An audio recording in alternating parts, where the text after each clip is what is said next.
tal, amigas y amigos? Muy felices Pascuas, muy buenos días y gracias por escuchar Resonancias de Fe. Hoy en la sección Cultura y Fe te explicaremos todo sobre la Vigilia Pascual o celebración de la Resurrección de Cristo. También te diremos cuál es el origen y significado de los Judas y de los huevos de Pascua. En nuestra sección infantil, el cuento Es fácil creer en quien nunca te ha engañado.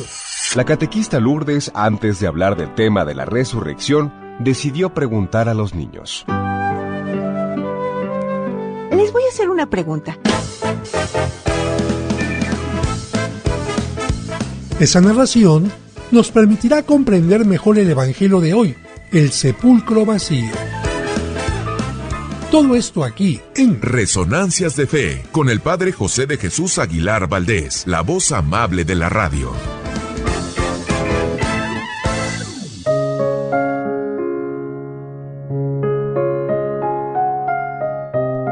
El conejo y la Pascua. Cuando crucificaron a Cristo, pasaba por el Calvario un pequeño conejo. En aquel tiempo, esos animales caminaban muy lentamente y no brincaban.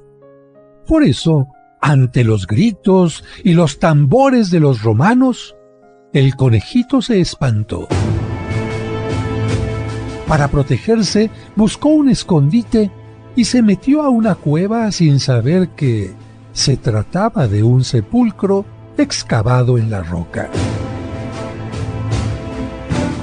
Ahí se quedó muy quietecito. Después de algunas horas, vio que se acercaba un grupo de personas que traía consigo al hombre que había sido crucificado. Y mientras le lloraban, lo envolvieron en una sábana para colocarlo sobre una piedra. El conejito se llenó de tristeza y se preguntaba por qué los humanos eran capaces de tanta maldad. Como era muy tímido, el pequeño animal no se atrevió a salir de su escondite. Lamentablemente, cuando quiso hacerlo, las personas se habían ido cerrando antes la entrada con una pesada roca. El conejito trató de empujarla, pero por más esfuerzos que hizo, se dio cuenta que estaba atrapado y nunca podría salir. Así pasó el animalito la noche del viernes y el sábado completo. Pero cuando iniciaba el domingo, algo extraño lo despertó. Vio una fuerte luz como la del sol. Pensó que alguien había movido la piedra de la entrada, pero cuando volteó a ver el lugar, la piedra aún seguía ahí.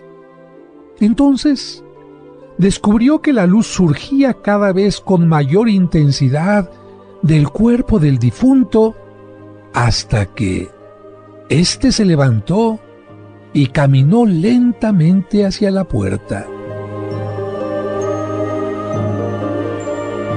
Ante su paso firme y decidido, la roca se movió, dejando libre la salida. El conejito se talló los ojos una y otra vez porque no podía creer lo que estaba viendo, lo que había visto. Y cuando vio que la puerta estaba abierta, salió corriendo. Tenía tantas ganas de contar a todos lo que había visto, y de pronto se dio cuenta que podía dar saltos para avanzar más rápidamente. Así, el conejo fue saltando y saltando y saltando y contando su experiencia a todos los que encontraba en el camino. Y tú lo sabes muy bien, como los conejitos se multiplican muy rápidamente, su testimonio acerca de la resurrección de Cristo se multiplicó y se extendió por todo el mundo. Resonancias de Fe, con el Padre José de Jesús Aguilar Valdés, la voz amable de la radio.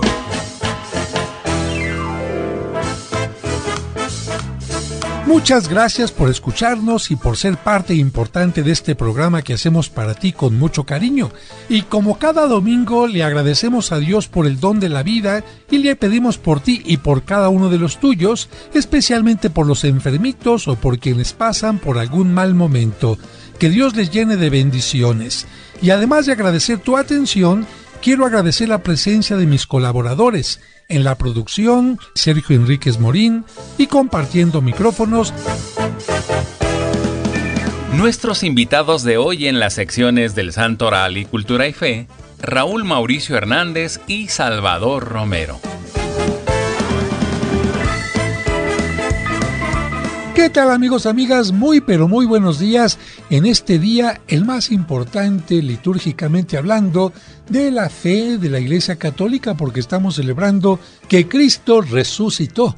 Como dice la Sagrada Escritura, si Cristo no hubiera resucitado, vana sería nuestra fe.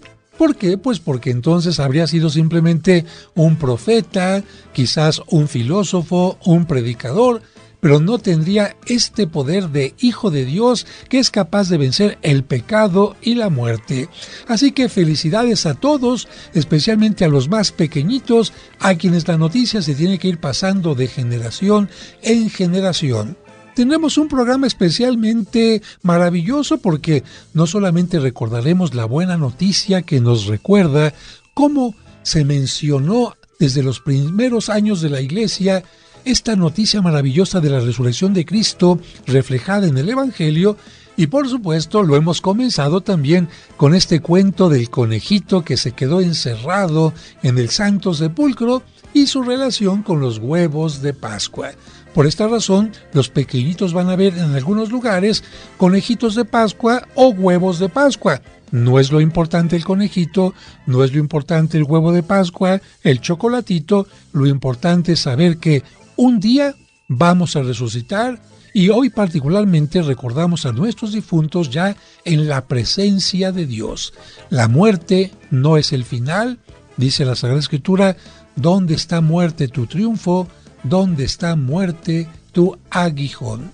Y yo los invito, amigos, a que, así como lo hacemos durante el tiempo de Navidad, que tenemos o una gran cena, o una gran comida, un gran festejo, nos felicitamos, pues que lo hagamos especialmente hoy, porque es muchísimo más importante la fiesta de Pascua, la fiesta de la resurrección, que la fiesta de Navidad. Qué hermoso que Cristo nació, pero ¿para qué nació? Para predicar, para hacer milagros, para morir por nosotros y sobre todo para resucitar y enviarnos al Espíritu Santo. Así que celebren de la mejor manera este día. Y aquellos que puedan y tengan la oportunidad de hacerlo, pues llévense esta agua de gloria que se bendijo ayer en todas las iglesias, rocíenla en sus hogares para renovar la bendición que en algún momento hizo algún sacerdote. Y si no han hecho una bendición, con mayor razón, llévense esta agua de gloria, derrámenla en su casa, diciendo, en este lugar queremos que habite el Espíritu de Cristo resucitado, que aleje todo mal, que nos traiga todas las bendiciones, que fortalezca a los enfermos y que haga que nuestra vida sea más llevadera. Vamos a un breve corte y regresamos enseguida a este programa especial. Resonancias de Fe, con el Padre José de Jesús Aguilar Valdés.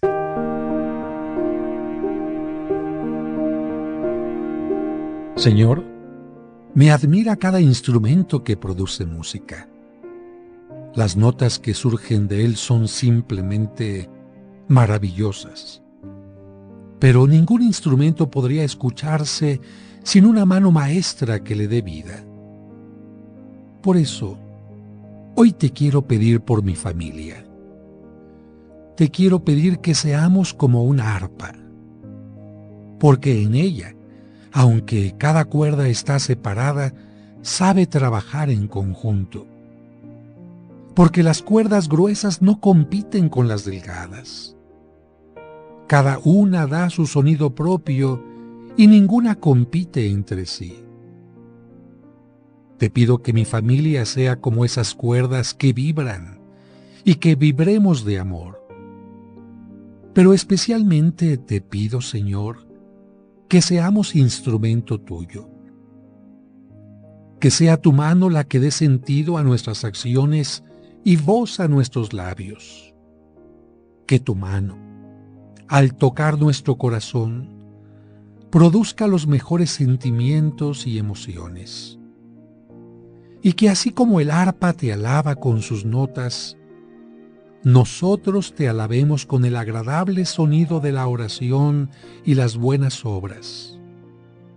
Por último, si alguna vez nos desafinamos por el mal, con tu bendita mano de músico celestial, danos el tono correcto, para que siempre en armonía sigamos alabándote día y noche.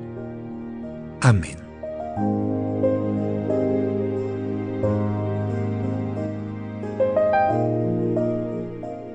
Muchas gracias por continuar con nosotros. Es momento de escuchar el cuento para entender el Evangelio, escrito por el Padre José.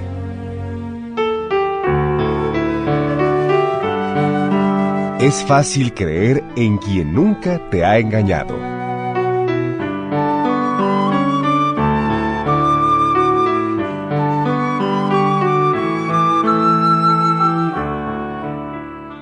La catequista Lourdes, antes de hablar del tema de la resurrección, decidió preguntar a los niños. Les voy a hacer una pregunta.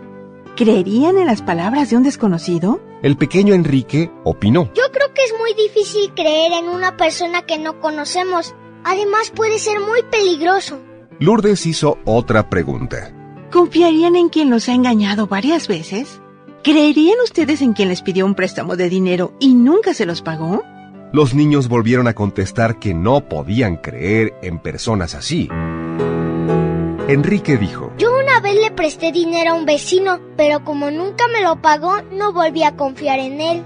Ahora cuando me pide un juguete prestado, no se lo presto porque desconfío de él. Lourdes les hizo una pregunta más. ¿Confiarían en quien se ha mostrado siempre honrado? En esta ocasión los niños gritaron diciendo: ¡Sí! Después de las preguntas, la catequista les dijo: Ustedes han contestado muy bien. Podemos confiar en quien siempre muestra su honradez, pero no podemos hacerlo con quien no es honesto. No es conveniente creer en quien dice una cosa y hace lo contrario. Después, Lourdes abrió la Biblia y dijo: Hoy les voy a leer 3 fragmentos del Evangelio que se pueden relacionar entre sí.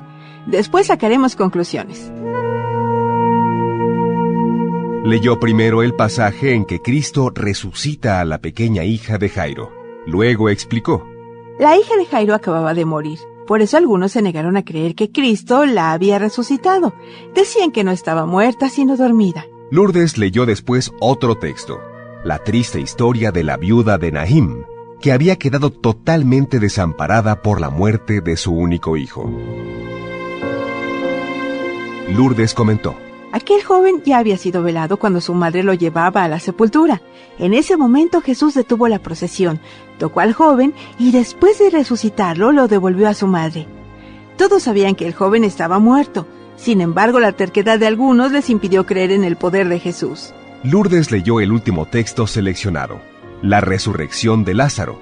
Después lo explicó diciendo: Jesús amaba a su amigo Lázaro. Sin embargo, cuando se enteró de su enfermedad y de que estaba en peligro de muerte, decidió no visitarlo. Prefirió darle mayor importancia a su misión salvadora que a sus sentimientos humanos. Decidió mostrar en un mismo acto su amor por Lázaro y su poder divino. Enrique preguntó: ¿Qué le sucedió a Lázaro? Lourdes le dijo: Lamentablemente murió y Jesús no asistió al funeral. Él pensaba dar una muestra del gran poder de Dios. Lázaro fue llevado al sepulcro y su cadáver comenzó a emitir malos olores. Varios días después, Jesús fue al lugar de la sepultura, seguido de una gran muchedumbre. Pidió que quitaran la piedra que cerraba la tumba, pero como el olor era terrible, no le obedecieron. Jesús insistió hasta que el sepulcro fue abierto. Entonces, con fuerte voz, resucitó a Lázaro y le ordenó salir. Lázaro salió flotando en el aire porque sus pies y manos estaban atados con vendas. Cuando lo desataron, todos quedaron maravillados por aquel milagro. Nadie podía negar lo que había visto. Jesús ya había dado 3 pruebas de su poder para resucitar muertos. Sin embargo, algunos prefirieron no creer. Enrique gritó: ¡Eso fue el colmo! Lo vieron con sus propios ojos y no creyeron. Lourdes le dijo: Lamentablemente así fueron las cosas. No todos abrieron su corazón a la fe. Muchos no creyeron que Él resucitaría después de su crucifixión. Pero afortunadamente quienes vieron sus obras con un corazón abierto, sí creyeron en su palabra. Los primeros fueron sus discípulos. Por eso, cuando Pedro y Juan llegaron al sepulcro vacío, titubearon un momento al no encontrar el cuerpo de Jesús. Pero después creyeron en la resurrección sin haber visto. Sabían en su corazón que Jesús nunca les había engañado. Lourdes concluyó la lección de los niños diciendo: Finalmente vino lo mejor. Para que ninguno de sus discípulos dudara, Jesucristo se les apareció durante 40 días. Así tuvieron la certeza de que Él estaba vivo y había vencido a la muerte. Enrique gritó entusiasmado: Por eso yo creo en Cristo y también creo que cuando llegue el momento de mi muerte, resucitaré con Él. Después de escuchar estas palabras, todo el grupo gritó con entusiasmo: ¡Viva Cristo resucitado!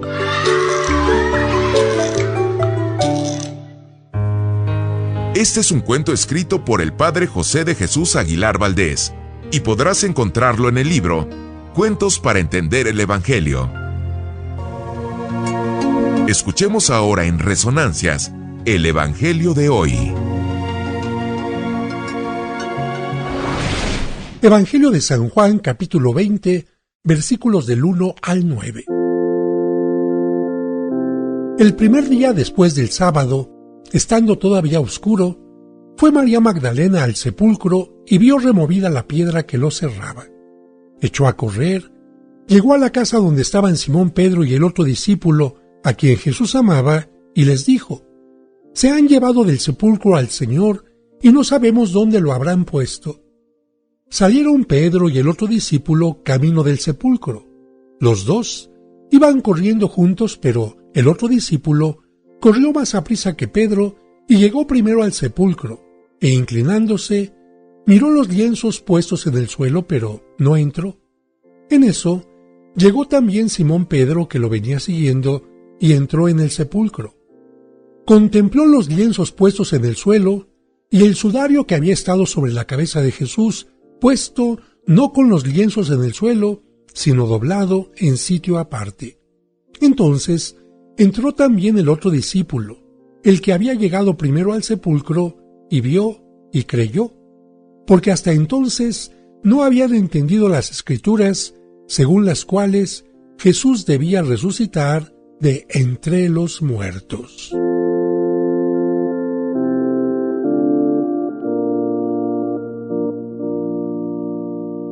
Como lo hemos escuchado en el Evangelio, Pedro por algo fue elegido. Juan, aunque era más joven, llegó corriendo al sepulcro, pero tuvo miedo. Pedro, con la fe que Cristo descubrió en él, llegó al sepulcro y entró sin miedo alguno. Y no necesitó ver a Cristo, su cuerpo, sus llagas. Simplemente al ver los lienzos doblados, su mente, su fe le hizo decir: no está muerto.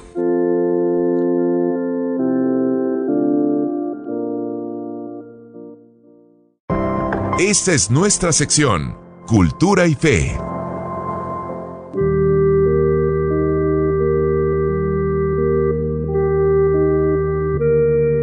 Entre la noche del sábado y la madrugada del domingo, el Santo Sepulcro y los soldados romanos que lo custodiaban fueron testigos de la resurrección de Cristo.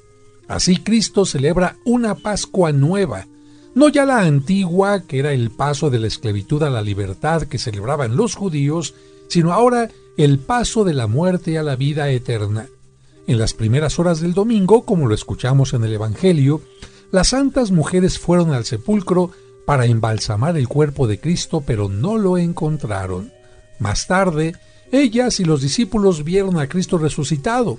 Cristo había vencido a la muerte. Si vivimos con Cristo, resucitaremos con Él. Hasta la reforma litúrgica que hizo el Concilio Vaticano II se llamaba a este día Sábado de Gloria, porque la misa de resurrección se celebraba en la mañana del sábado debido a la norma rígida del ayuno antes de la comunión que no permitía ni siquiera tomar agua y que en ese tiempo comenzaba a las 12 de la noche y duraba hasta el momento de recibir la comunión. Afortunadamente, el Papa Pío XII en 1953 disminuyó el tiempo del ayuno a 3 horas y declaró que el agua no rompía el ayuno. Entonces se pudieron celebrar misas vespertinas y nocturnas, incluyendo la vigilia pascual a la medianoche. Por esta razón, si alguna abuelita o una persona mayor nos dice que en su tiempo la gloria se abría el sábado a las 10 de la mañana, no es que esté mal de su cabecita, sino así era en realidad.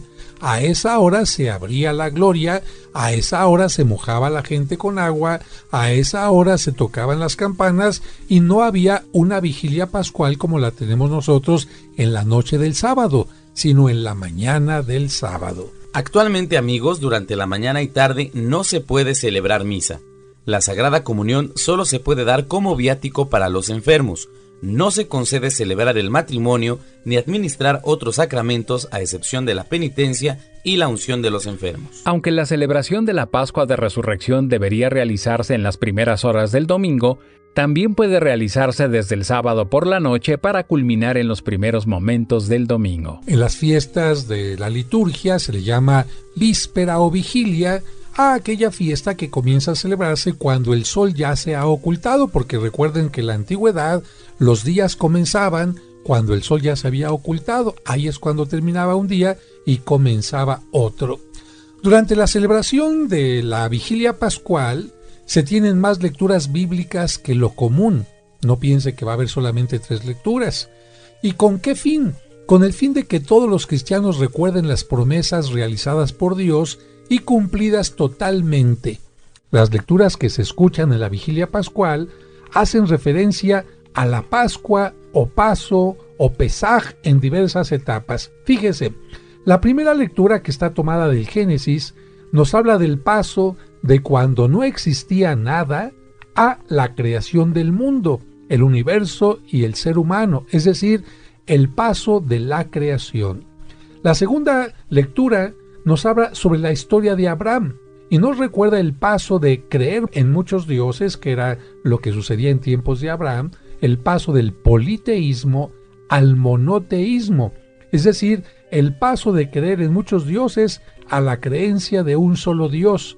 Y esto fue con la fe de Abraham, porque en tiempos de Abraham todos creían que había muchos dioses, el sol era Dios, la luna era Dios, el mar, etc.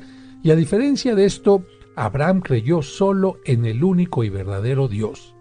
La lectura del Éxodo, que es la tercera, nos habla del paso de la esclavitud a la libertad y nos recuerda que el pueblo judío estaba esclavizado por los egipcios hasta que Dios lo liberó de la esclavitud bajo la guía de Moisés.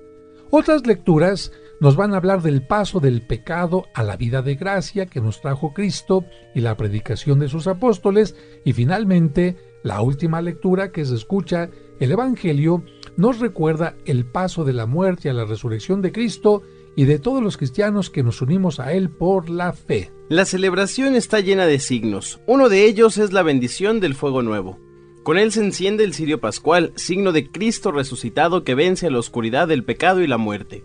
Este cirio se deberá encender durante todo el año en las celebraciones del bautismo, para indicar que el bautizado está iluminado por Cristo, y también en las misas de difuntos para recordar que para ellos brilla la luz eterna.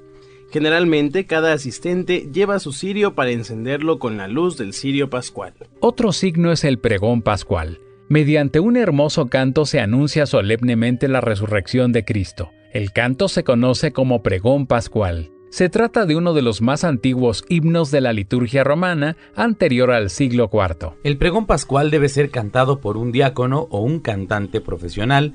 A falta de alguno de ellos, lo canta el sacerdote. El texto invita a los fieles a alegrarse por el misterio pascual. En la antigüedad, el texto estaba en un rollo que, al ser cantado, permitía a los fieles ver escenas de la salvación pintadas en el reverso. Imagínense qué maravilla de pedagogía. Mientras iba cantando el que hacía el pregón pascual, iba desenrollando su rollo, y en la parte de atrás, hagan de cuenta que era como una televisioncita, es decir, la gente iba viendo todo lo que estaba diciendo el cantante, dibujado en una forma maravillosa. Yo les voy a decir el texto completo del pregón, no lo voy a cantar.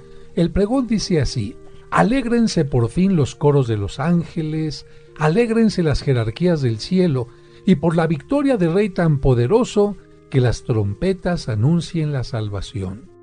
Goce también la tierra, inundada de tanta claridad, y que radiante con el fulgor del Rey eterno, se sienta libre de la tiniebla que cubría el orbe entero. Alégrese también nuestra Madre la Iglesia, revestida de luz tan brillante. Resuene este templo con las aclamaciones del pueblo. Por eso, queridos hermanos, que asistís a la admirable claridad de esta luz santa, invocad conmigo la misericordia de Dios omnipotente, para que aquel que, sin mérito mío, me agregó al número de sus ministros, infundiendo el resplandor de su luz, me ayude a cantar las alabanzas de este cirio. En verdad es justo y necesario aclamar con nuestras voces y con todo el afecto del corazón a Dios invisible, el Padre Todopoderoso, y a su único Hijo nuestro Señor Jesucristo, porque Él ha pagado por nosotros al Eterno Padre la deuda de Adán, y derramando su sangre, canceló el recibo del antiguo pecado. Porque estas son las fiestas de Pascua en las que se inmola el verdadero Cordero, cuya sangre consagra las puertas de los fieles. Esta es la noche en que sacaste de Egipto a los israelitas nuestros padres, y los hiciste pasar a pie el mar rojo. Esta es la noche en que la columna de fuego esclareció las tinieblas del pecado. Esta es la noche en la que por toda la tierra los que confiesan su fe en Cristo son arrancados de los vicios del mundo y de la oscuridad del pecado, son restituidos a la gracia y son agregados a los santos. Esta es la noche en que, rotas las cadenas de la muerte, Cristo asciende victorioso del abismo. ¿De qué nos serviría haber nacido si no hubiéramos sido rescatados? ¡Qué asombroso beneficio de tu amor por nosotros! ¡Qué incomparable ternura y caridad! Para rescatar al esclavo, entregaste al Hijo. Necesario fue el pecado de Adán, que ha sido borrado por la muerte de Cristo. Feliz la culpa que mereció tal Redentor. ¡Qué noche tan dichosa! Solo ella conoció el momento en que Cristo resucitó de entre los muertos. Esta es la noche de que estaba escrito: será la noche clara como el día, la noche iluminada por mi gozo. Y así, esta noche santa ahuyenta los pecados, lava las culpas, devuelve la inocencia a los caídos, la alegría a los tristes, expulsa el odio, trae la concordia, doblega a los poderosos. En esta noche de gracia, acepta, Padre Santo, el sacrificio vespertino de esta llama que la Santa Iglesia te ofrece en la solemne ofrenda de este cirio, obra de las abejas. Sabemos ya lo que anuncia esta columna de fuego, ardiendo en llama viva para gloria de Dios. Y aunque distribuye su luz, no mengua al repartirla, porque se alimenta de esta cera fundida que elaboró la abeja fecunda para hacer esta lámpara preciosa. ¡Qué noche tan dichosa en que se une el cielo con la tierra, lo humano y lo divino! Te rogamos, Señor, que este cirio consagrado a tu nombre arda sin apagarse para destruir la oscuridad de esta noche y como ofrenda agradable se asocie a las lumbreras del cielo. Que el lucero matinal lo encuentre ardiendo. Ese lucero que no conoce ocaso y es Cristo, tu Hijo resucitado, que al salir del sepulcro brilla sereno para el linaje humano y vive y reina glorioso por los siglos de los siglos. Amén. Es un texto largo pero muy bonito. Otro signo importante es la bendición del agua, llamada de gloria, con la que se rocía a todos los asistentes después de que renuevan las promesas del bautismo. Después de la misa y durante la semana, muchas personas rocían sus hogares con esta agua para hacerlas participar de la bendición pascual. Pero también, amigos, es importante mencionar que un cristiano debería, por lo menos, como lo dicen los preceptos de la Iglesia, comulgar en la Pascua. Y para recordar que es una fiesta muy especial, el Papa da desde Roma la bendición Urbi et Orbi, con la que se obtiene la indulgencia. Este esquema solamente se tuvo anoche en la vigilia pascual. Hoy en la mañana o durante todo el día se tiene el esquema normal de la Eucaristía con las lecturas ordinarias del día domingo. Vamos a hablar de otro signo, amigos, que quizás no entra dentro del ambiente litúrgico, pero finalmente forma parte de las tradiciones de los pueblos, y esto es precisamente la quema de Judas. Y es que si usted tiene más o menos mi edad, o a lo mejor no tan grande, recordará que durante la visita de las 7 casas que se hace el Jueves Santo, es frecuente encontrar en el camino a los típicos vendedores de los Judas, y como mucha gente pregunta sobre su origen y significado, pues hoy vamos a platicarte sobre la quema de Judas. Es parte de las tradiciones mexicanas, pero no es única en México. La fiesta del Judas o quema del Judas es una tradicional fiesta popular que se celebra en España e Hispanoamérica, en la que, preferentemente el domingo de resurrección, el muñeco que representa a Judas Iscariote es apedreado, linchado y quemado, pero en otros países la quema se hace otro día del año. Así es, en algunos lugares la quema se hace el último día del año, haciendo que la figura del Judas represente todo lo malo del año que termina. En Uruguay se les llama Judas findeañeros y en Ecuador se les llama años viejos. En Latinoamérica, además de México, la quema de Judas se realiza en países como Chile, Paraguay, Perú y Venezuela. En España, la figura del Judas se hace del tamaño natural, nada de pequeñita, tamaño natural, y con diversos materiales como la tela, escayola, paja, madera y pintura de colores. Se viste con ropa que la gente recolecta entre los vecinos. En su interior, además de los cohetes, que esos no pueden faltar, se suelen poner monedas y otros objetos como caramelos y confeti. En la base que sostiene al muñeco, cuando no son colgados, sino cuando están parados en alguna cosa, se encierran palomas vivas dentro de cántaros de barro que al romperse les permiten, y qué bueno, salir volando a estas palomitas. Y la base también puede contener sorpresas propias de la gente de España que les gusta tanto comer, como piezas de queso, pero no pequeñitas, grandes piezas de queso y botellas de vino. En algunos pueblos se dan regalos especiales a los participantes que trepan a la parte más alta del palo que sostiene al Judas. Pero para hacer más difícil la subida, le ponen un poco de grasa al palo, algo así como el palo encebado. La ceremonia de la quema o destrucción de los Judas se lleva a cabo el Sábado Santo. La gente lo hace antes o después de la vigilia pascual. En algunos lugares, antes de la quema, se realiza una especie de representación teatral donde participa el público. Se hace un juicio público de Judas Iscariote. Algunos tratan de defenderlo y otros lo condenan con gritos. Y después del juicio en que se declara culpable, la gente comienza a lanzarle piedras a la imagen y después la queman. Las piedras rompen las vasijas de barro que encierran a las palomas y los regalos. Finalmente, la quema permite que las monedas caigan ante la alegría de los asistentes que luchan por ganarlas. Bueno, y nos preguntamos, ¿esa tradición tiene algo que ver con el Evangelio? Bueno, la tradición popular sustenta la quema del Judas en el Evangelio de San Mateo. Concretamente, el capítulo 27 del Evangelio dice: Judas, el que había traicionado a Jesús, al ver que lo habían condenado, tuvo remordimientos y devolvió las 30 monedas de plata a los jefes de los sacerdotes y a los ancianos, diciéndoles: he pecado, entregando a la muerte a un hombre inocente. Pero ellos le contestaron: ¿y eso qué nos importa a nosotros? Eso es cosa tuya. Entonces Judas arrojó las monedas en el templo, fue y se ahorcó. Eso es lo que dice el texto del Evangelio, en el que se sustenta esta tradición popular de quemar los Judas. Al quemar a un Judas ahorcado y colgado de un palo, las monedas se desparraman recordando lo que hizo Judas en el templo. Y para quien se pregunta ¿cuándo llegó esta costumbre a México?, podemos decirle que la elaboración de los Judas llegó a nuestro país en tiempos del virreinato, cuando los españoles conquistadores implementaron entre los indígenas la elaboración de muñecos que ellos llamaban monigotes de Valencia.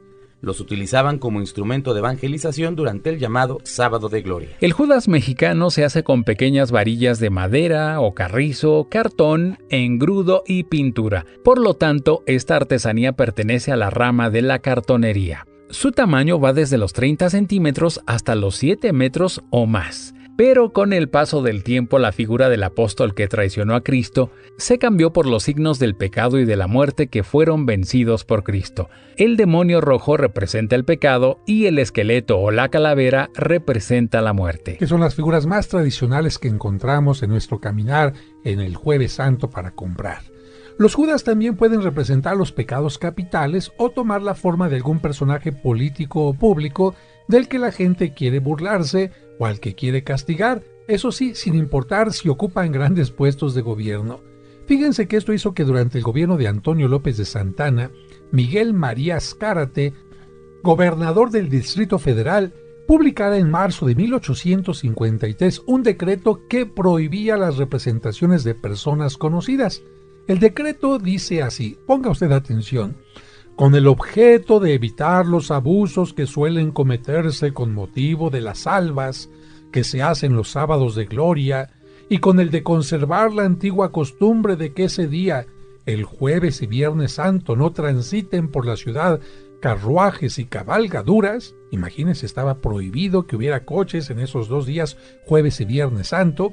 He determinado lo siguiente: en la salva, y le llaman salvas a siempre que hay alguna cuestión de pólvora, en la salva del referido sábado de gloria no se tirará cohetes a mano, ni se disparará armas de fuego de ninguna clase, ni se quemarán ni venderán los muñecos que vulgarmente se llaman Judas, siempre que tengan algún vestido o distintivo con que se ridiculice alguna clase de la sociedad o alguna persona determinada. Y en una parte más adelante dice el texto: el que quebrante las siguientes disposiciones pagará una multa de 1 a 10 pesos, muchísimo dinero en aquel tiempo, o sufrirá la pena de 5 a 50 días de grillete, sin prejuicio de la que imponga el juez competente o por el reclamo que hagan los agraviados de ella. Y como esas multas resultaban muy graves, se dejaron de quemar figuras de personajes políticos, pero en los últimos años ha resurgido esa costumbre. Amigos, los Judas siguieron quemándose bajo las figuras del clásico diablillo y la muerte. Antes de 1953, las campanas de catedral repicaban a las 10 de la mañana del sábado de gloria, anunciando el inicio de la Pascua o Resurrección de Cristo, cuando el sacerdote que celebraba la misa entonaba el canto del Gloria. En ese preciso momento iniciaba la quema de los Judas. Imagínense, 1 año antes de que yo naciera, así se hacían las cosas. En las calles de Tacuba y San Francisco, recuerden que esta calle, que ahora se llama Madero, antes se llamaba San Francisco, en honor al convento de San Francisco, los Judas estaban rellenos de zapatos, de ropa, de chorizo y otros alimentos que donaban los comerciantes de aquella zona. Lamentablemente, el gobierno de la ciudad hace poco para promover esta tradición. Más aún, en algunos momentos intentó acabar con ella.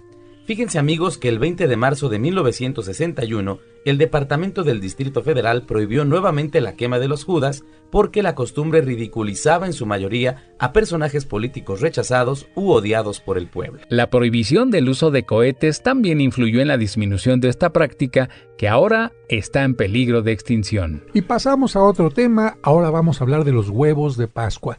Y para ello tenemos que comprender que hay muchos signos universales, no solamente en México, sino universales, tomados de la naturaleza. El huevo se ha considerado por muchas culturas como un signo de la vida, regeneración y transformación. Es también un signo de esperanza porque, con un poco de espera, el huevo se convierte en una nueva criatura. Miren qué interesante, amigos. Para algunas culturas como la china, griega y persa, el huevo es signo de la creación. Muchas culturas utilizaron el huevo como signo de la primavera. En el año 900 a.C. se festejaba en China la fiesta del huevo rojo, con la que se recibía a la primavera regalando huevos pintados de rojo para desear prosperidad. En la cena de Pascua judía era frecuente encontrar el huevo como signo de vida y renovación, un huevo cocido. Los cristianos también utilizaron este elemento para significar la resurrección de Cristo y la nueva vida del cristiano. De hecho, San Agustín decía que el huevo representa la resurrección de Cristo y recuerda también la piedra que estaba cubriendo el sepulcro. Más allá de todos esos significados, también hubo una prohibición que motivó los huevos de Pascua. Dentro de la ley de abstinencia cuaresmal se prohibía el uso de alimentos derivados de la carne. San Gregorio escribió: nos abstenemos de carne y de todo aquello que viene de la carne, como la leche, el queso y los huevos. Así es, amigos, lo escucharon muy bien. Muchos no saben que antes la vigilia de los viernes también incluía abstenerse de comer huevo. Fíjense que en el siglo IX la Iglesia prohibió el consumo de huevo durante toda la Cuaresma porque, por ser alimento de origen animal, lo consideró semejante a la carne. Santo Tomás de Aquino continuó con ese pensamiento y fundamentó la prohibición de huevos, leche, mantequilla, queso y manteca de puerco. Esta norma duró hasta 1784, por lo que fue necesario buscar una manera para aprovechar los huevos y consumirlos después de la Cuaresma. Y es que sería mucho pecado y desperdicio hacer que los huevos que los animalitos habían puesto en este tiempo se echaran a perder y nadie los aprovechara. Para distinguir los huevos frescos de los que se habían guardado, a estos últimos se les cocía y pintaba. Así surgió la costumbre de regalar y comer huevos cocidos y decorados durante la Pascua. Posteriormente se hicieron huevos de caramelo o de chocolate para obsequiar a los niños. Y finalmente se añadió al mundo infantil el conejo como signo de fecundidad y vida. El conejito tiene su propia historia y ya la hemos escuchado al inicio de este programa. Y así es como en algunos lugares el conejo de Pascua esconde los huevos de dulce para que los niños los encuentren, significando con ello la necesidad de buscar con entusiasmo los caminos que conducen a la vida eterna. Más allá del dulce, el chocolate y el conejo, el huevo de Pascua tuvo una evolución artística. Por ejemplo, en Rusia y sus cercanías encontramos los huevos de madera con imágenes religiosas tipo ícono. Imagínense, se hacían huevos de madera que servían para zurcir los calcetines, y las personas que los utilizaban decían, es que así estaba la humanidad, así de rota, así de descosida, antes de que viniera Cristo, y su muerte y resurrección hizo que se transformara, que se renovara la naturaleza humana. Pero la creación más importante en la Rusia del tiempo de los zares fue la creación de los huevos Fabergé. ¿Qué es esto? Vamos a contarles. En 1884, el zar, que es una palabra que se deriva de César, era el jefe de aquella región, el zar Alejandro III le pidió al orfebre Peter Carl Fabergé que hiciera un huevo para obsequiarlo a quien, pues a su amada, la emperatriz María. ¿Cuándo? El domingo de resurrección. Él dijo, chocolatito, maderita, no. A partir de entonces, este artista Fabergé realizó siempre nuevos y delicados diseños, pero ¿con qué? Con finos metales, oro, plata, delicados esmaltes y sobre todo brillantes joyas. Desgraciadamente, amigos, la revolución de 1917 terminó con los trabajos que Fabergé había producido durante más de 30 años. La revolución bolchevique impidió al creador de los célebres huevos Fabergé terminar el último encargo del zar.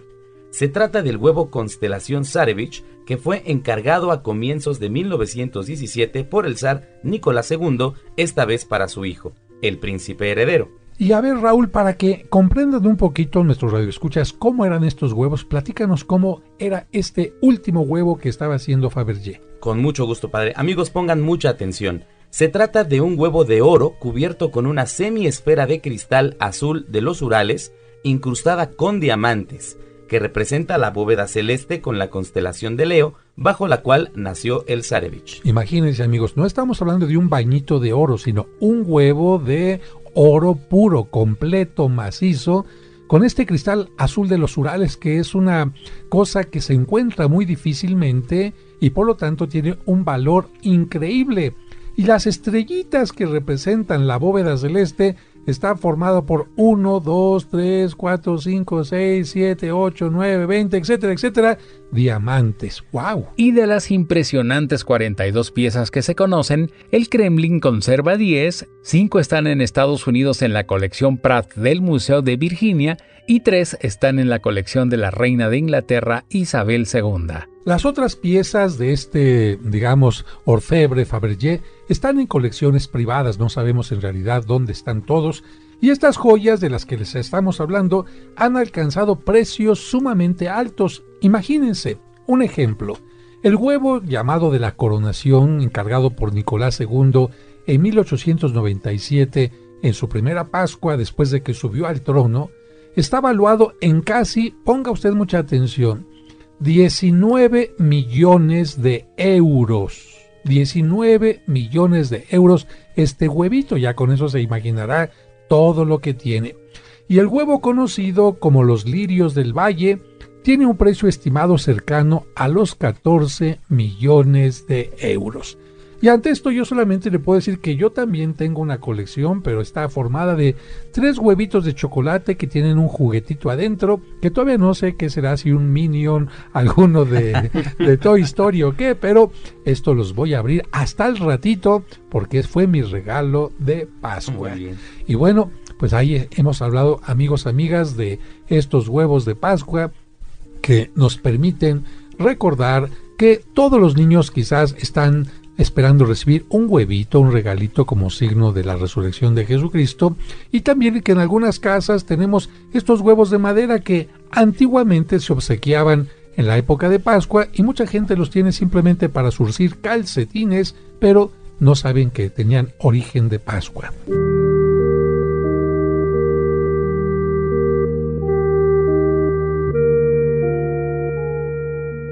Resonancias de Fe.